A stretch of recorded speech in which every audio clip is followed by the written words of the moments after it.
Welcome to this week's episode of the Big Book Living Alive podcast, a weekly podcast showcasing the 1993 Big Book Seminar presented by Joe&Charlie in Latrobe, Pennsylvania. I am your host, Brad S., and I am an alcoholic. We had all that fun when we were drinking. We did all that wreckage to family, friends, and objects. We finally get sober, and now you want me to repay somebody? Hell, I'm wondering if I even remember who I borrowed money from back in the day. Yes, you are expected and encouraged in this program to make restitution whenever and wherever possible, just like the amends, except in the case where it might harm them more than it will help them. That's not easy. And again, this part of the program is not meant to be easy. You are coming into the home plate, you are rounding third, you are taking care of all of your bad baggage and everything in the past, and now you have to reach in your pocket. And you may not be reaching in that pocket for just today. It could be weeks or months, or as an example in this week's episode, years. But when we make those restitutions, when we pay back that debt, we have nothing but good feelings that we have accomplished what we set out to do when we started doing our amends, which is to make things right. Let's hear what Joe and Charlie have to say about this week's episode. Eyeball to eyeball, face to face, one-on-one, direct amends wherever possible. Now, another kind of direct amend probably deals with equal restitution. Sometimes in the past, due to our drinking, we have taken material things from people also, as well as their peace of mind and happiness. We tend to run up bills that we don't pay. We tend to write hot checks that we don't pick up. We tend to borrow money that we do not return. We tend to borrow automobiles and tear them up and never fix them. We tend to hurt a lot of people in a lot of ways in the material world. Now, it's long been known that the only way you get rid of that fear, that guilt, and that remorse is through making restitution for the things we've done in the past. Bill deals with that in the next paragraph. Most alcoholics owe money. That's probably the understatement of the year. We do not dodge our creditors. Tell them what we're trying to do. We make no bones about our drinking. They usually know it anyway, whether we think so or not. Nor are we afraid of disclosing our alcoholism on the theory it may cause financial harm. Approaching this way, the most ruthless creditor will sometimes surprise us. Arranging the best deal we can, we let these people know we are sorry. Our drinking has made us slow to pay. We must lose our fear of creditors no matter how far we have to go. For we're liable to drink if we're afraid to face them. It's not going to do me much good to come to you and say, look, when I was drinking, I stole $600 from you, and I'm sorry about it. Will you forgive me? You're probably going to say, I'm sorry about it too. Where's my $600? I can come to you and say, look, you and I both know that I owe you $600. I don't have the money to pay you today, and I'm sorry about that. But I'd like to start paying you $5 a week. Is that okay with you? And I start paying you $5 a week. And after a while, I wake up one morning, and that $600 is paid off. And I go to the next one, and I say, look, you and I both know that I owe you $784. Can't pay you today, and I'm sorry about that, but I'd like to pay you $10 a week. And I start paying you $10 a week, and next thing you know, that one's paid off, and then I go to the next one. And over a period of time, each one of these things are gradually paid off, and some morning I wake up and I'm free from every bit of that. Now, what I'd really like to do as an alcoholic is wait till I get it all together in one lump sum, put it in a sack, take it in there and slam it down on your desk and say, here's your damn money. The chances are I'm not going to do that. But I can take you one at a time until I get them all paid off, and then one day I'm through with it. Now, I hear some of you saying, well, yeah, that's probably true for $600, $784. But how about 50,000? About 150,000? How about $500,000? Could we pay that back? Well, I don't see why not. If we're smart enough to steal it, we're probably smart enough to pay it back. I think we forget from step 3 on, God's with us. And if we are to do these things, we will do them and can do them if we are willing to do so with God's help. Joe and I have a good friend who lives out in California now. He used to live in Tulsa, Oklahoma. His name's Dan. We celebrated Dan's 40th AA birthday last January. When Dan was 29 years sober, he said, "Charlie, I paid the last one of them last week." I said, "Dan, how do you feel?" He said, "I feel about 8 foot tall." Now, Dan's 5'2". He said, "This is the first time in my life I can ever remember that I don't owe somebody something for what I've stolen in the past." When Dan was drinking, he was in the oil business down in Texas. He hooked a bunch of them, and he hooked them for a lot of money.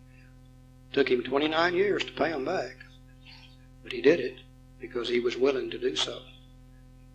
The real question is, are we willing to do these things? The thing says we should do this wherever possible. Now, I've lived long enough to know and fully understand that time is going to pass. There's nothing I can do to stop it. It's going to pass day by day by day. The only question is, am I going to use that time for a worthwhile purpose, or am I just going to let it slide? 2 years, 5 years, 10 years from now, I can have them all paid off. Or 2 years, 5 years, 10 years from now, I can still owe every one of them and still be worrying about it and maybe get drunk in the meantime. Now, these are things I think we really need to start thinking about and start working on. Today it seems as though people have kind of accepted dishonesty as a way of life. We still have a conscience. God still dwells within each of us.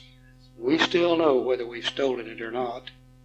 And it seems the only way we ever get rid of that is to do something about it. I just think, if we got them all paid off and we woke up some morning and we didn't owe one of them, then our mind would be completely free from that and we wouldn't have to worry about that. So these are the direct amends that we make wherever we possibly can. He also deals with whenever we can't or where other people are involved. Bottom of page 78, he talks about criminal offenses. Page 79, second paragraph, he talks about where other people are involved, where it's necessary sometimes to really consider them also as well as just ourselves. Over on page 80, he deals with where we go get another person's permission to make an amend before we try to make that amend, because that other person would be involved in it. Page 80 and 81, he talks about domestic problems and sex outside of marriage, and what are we going to do about those kind of things also. Very, very carefully, paragraph by paragraph, he handles about anything that can come up. I've worked with a lot of people, and I've never had a question come up on amends that we couldn't find the answer for it in the big book. He puts page after page after page on it, so apparently it is really, really important. Let's go over to page 83, third paragraph.